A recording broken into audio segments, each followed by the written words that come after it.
The crown has weathered wars, betrayals, and endless scandals. But this time, the storm doesn't come from the outside, it comes from within.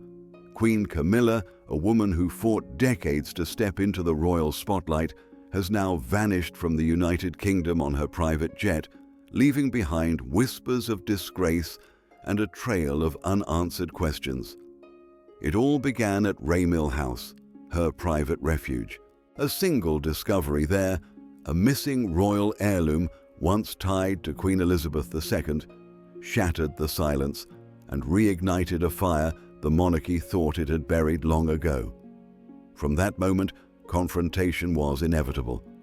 Princess Anne's cutting words, King Charles's shaken silence, and Prince William's grim stare turned one quiet estate into the stage of a royal reckoning. This is not just about one missing object. This is about history repeating itself, a queen accused once more of taking what was never truly hers. And as the truth unfolds, make sure you like this video and subscribe so you never miss the untold secrets hidden inside royal life. Raymill House had always been Camilla's retreat, a world away from the suffocating eyes of Buckingham Palace. To her, it was freedom, her gardens, her servants, her rules. Yet on this night, it became the stage of her undoing. What began as a quiet charity reception spiraled into chaos when a servant stumbled upon something extraordinary. Hidden within the estate was a royal heirloom long believed lost, an object once belonging to Queen Elizabeth II. Its presence there was not just unusual, it was unthinkable. The crown's treasures are bound by history, guarded by duty, and accounted for with meticulous precision. To find such a relic in Camilla's private sanctuary raised only one question. What else might be hidden within those walls? The discovery spread like wildfire. By the time Princess Anne arrived, tension had already poisoned the air. Known for her unyielding sense of duty and her refusal to bend for anyone, not even her brother, the king, Anne wasted no time. She didn't ask, she accused. "You've taken what was never yours," she declared, her voice sharp as steel. The words landed with the force of decades of resentment. Anne had never accepted Camilla, not as Charles's companion, not as his wife, and certainly not as queen. Those present described the confrontation as a moment where time itself seemed to freeze. Charles stood silent, visibly shaken, caught between the loyalty to his sister and the love for his wife. William, though brief in his appearance, carried the weight of judgment in his grave expression, as if the heir himself was silently condemning what stood before him. In that single moment, Raymill House transformed from Camilla's refuge into a courtroom. The accusation was theft, but beneath it lay something far deeper: betrayal, history, and the very question of legitimacy. And when the royal family ordered a search of the estate, the symbolism was impossible to ignore. Even if only one heirloom was found, the damage was already done. A queen under suspicion is no queen at all.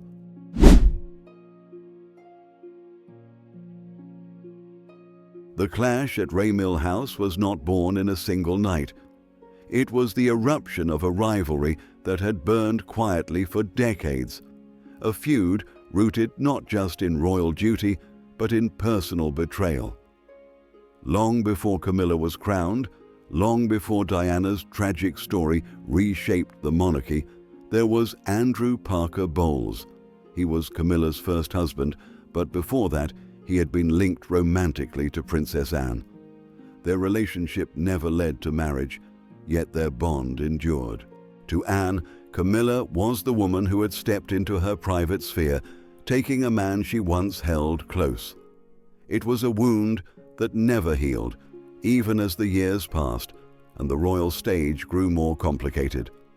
When Camilla later re-emerged as Charles's confidant, Despite his marriage to Diana, the old tension reignited. To Anne, Camilla was not just another figure at court. She was a pattern, a presence that always took, always intruded, always claimed what others once cherished. That reputation hardened further when Charles insisted on elevating her not merely as queen consort, but as queen in her own right. It was a single word, yet it carried the weight of betrayal. The late Queen Elizabeth II had expressed her wish clearly. Camilla was to be styled as queen consort, nothing more. Anne, fiercely loyal to her mother's legacy and to the traditions of the crown, saw Charles's decision as a violation of that trust. Behind palace walls, she was said to have voiced her disapproval sharply, warning that the monarchy itself was being undermined. And while the public only caught whispers, insiders knew that the rift between Anne and Camilla had widened into a chasm. So when the heirloom appeared at Raymill House, it was more than evidence. It was vindication. For Anne, this was proof that Camilla was exactly what she had always believed her to be: a usurper, a taker, someone who built her place in the monarchy by stepping into roles never meant to be hers. The words Anne spoke that night, "You will never be a true queen," were not simply an insult. They were a prophecy, born from decades of distrust and sharpened by the ghost of Diana's memory. And in the echo of that declaration, Camilla's image as queen began to unravel faster than she could control.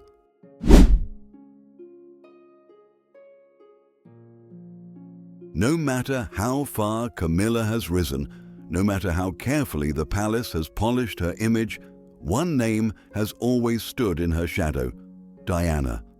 It was Diana who embodied the fairy tale the world wanted to believe in. The shy young bride, the radiant princess, the woman whose compassion captured hearts far beyond the palace gates. And it was Diana who shattered that illusion with one sentence in 1995. "There were 3 of us in this marriage, so it was a bit crowded." With those words, Camilla's place in history was sealed, not as a queen in waiting, but as the other woman. For Camilla, the weight of that label never faded. It clung to her through the humiliating years of secret phone calls exposed in Camillagate, through the relentless headlines that painted her as manipulative and cruel, through the tears Diana shed that the world was never quick to forgive. Even after Diana's tragic death in 1997, Camilla's path to redemption was fraught with obstacles. Every public appearance was haunted by whispers. Every smile was measured against Diana's memory. The palace worked tirelessly to rebuild her image. Charitable engagements, carefully managed interviews, and Charles's unwavering devotion slowly softened public opinion. By the time of the coronation, Camilla appeared to have completed the transformation, from mistress to monarch, from scandal to stability. Yet the truth is simpler and more brutal. Diana's ghost was never gone. It lingered in every headline, every public poll, every side glance from within the royal family itself. And so, when the heirloom surfaced at Raymill House, the scandal wasn't seen in isolation. It became a symbol, a reminder of every accusation that had ever been hurled at Camilla. To critics, this wasn't just about one object. It was about Diana's stolen happiness, Diana's shattered marriage, Diana's rightful place as queen. For them, Raymill was not just a house hiding an heirloom. It was a mirror reflecting everything Camilla had taken and everything Diana had lost. That is why Princess Anne's words cut so deeply. They weren't just Anne's. They echoed the sentiment of millions who still believed that no crown could erase the past, and no title could make Camilla the queen the people wanted.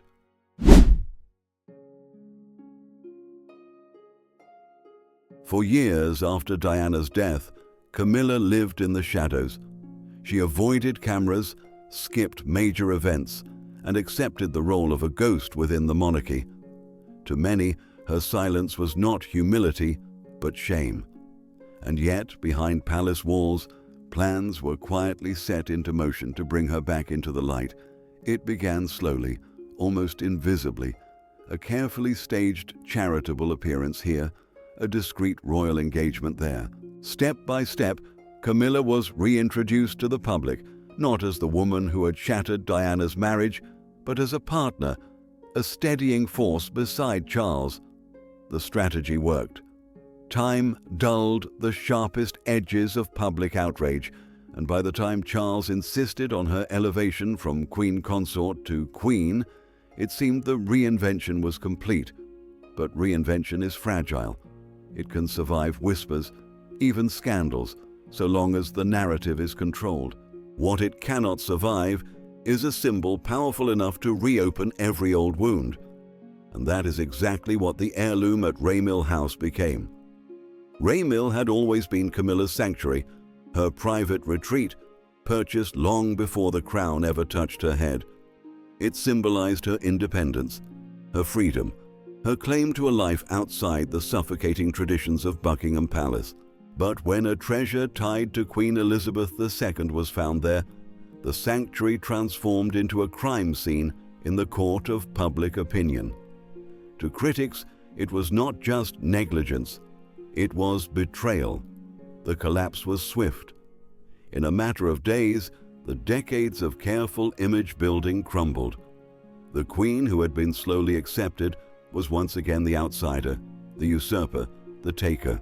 Anne's accusation that Camilla would never be a true queen sounded less like anger and more like truth carved into stone. And then came the moment no one expected. Instead of standing her ground, instead of facing the questions and the fury head-on, Camilla boarded her private jet and left the United Kingdom behind. It was not a press statement or a palace defense that defined her fall. It was the act of flight itself. A queen may withstand scandal, but a queen who flees confirms the suspicion that the crown was never truly hers. From mistress to consort to queen, Camilla's journey had been marked by survival. But at Raymill, survival was no longer enough. Her escape was not the move of a woman in control, but the reflex of someone who knew the weight of the crown had finally crushed her. The silence left by Camilla's departure was louder than any scandal the monarchy had faced in decades. For King Charles, it was more than a personal humiliation. It was a reckoning. He had fought for years to secure Camilla's place by his side, defying tradition, public opinion, and even the wishes of his late mother. Elevating her from queen consort to queen had been his boldest gamble. Now, with Camilla gone, that gamble looked less like loyalty and more like folly. Critics inside and outside the palace wasted no time. They questioned not only Camilla's integrity, but Charles's judgment. Had he risked the crown's stability for the sake of personal love? Was the monarchy weaker because he had insisted on rewriting its traditions? The questions piled up as quickly as the headlines, and each one chipped away at the authority of a king already viewed by many as fragile. Meanwhile, Princess Anne's voice carried louder than ever. Her fierce loyalty to tradition and her lifelong skepticism of Camilla suddenly looked prophetic. When she declared that Camilla would never be a true queen, it had sounded harsh, almost cruel. But now, as the queen fled the country and the throne sat shrouded in doubt, Anne's words echoed like an undeniable truth. To many, she was not just Charles's sister. She was the guardian of the monarchy's integrity. And what of Prince William? His silence was telling. The heir's grave expression at Raymill House lingered in the public memory, a reminder that the next generation was watching carefully. For William, Camilla's collapse was more than a family scandal. It was a warning. The crown he would one day inherit could not afford the same fractures, the same ghosts of the past, or the same mistakes his father had made.